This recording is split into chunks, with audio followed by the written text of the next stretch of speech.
Gençlikte uylamay yoluştan, çitlerge koyargan yazmışlar. Baytalamay yürüder adaşan, oragan sorgaygan soğuştan. Üzülmezsen iyiydi ularalar, olmasın yürekte yaralar.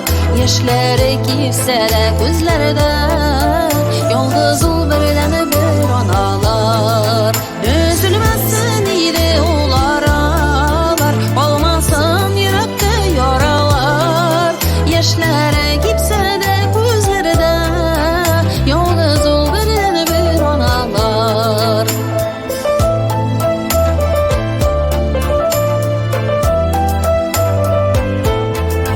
Aytırgan igedir şara yok, yüreklerini dile yolgışlar. Aytırsan şakıra yıraktan, yollarga yazılgan yazmaçlar.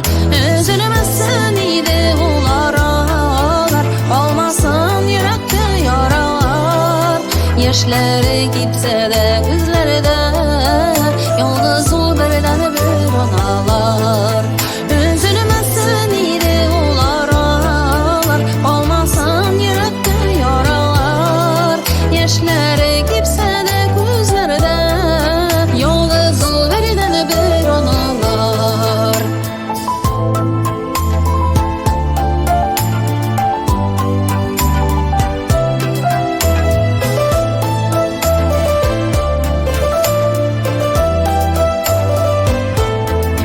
Yılların sağışka solmasın, ülkenler aşınıp kalmasın. Koydırımın kanatım kanım, yuvalgan yaşlıkты sağınıp. Yazmışlar kolumda yıllarım, yürekteki jide kullarım.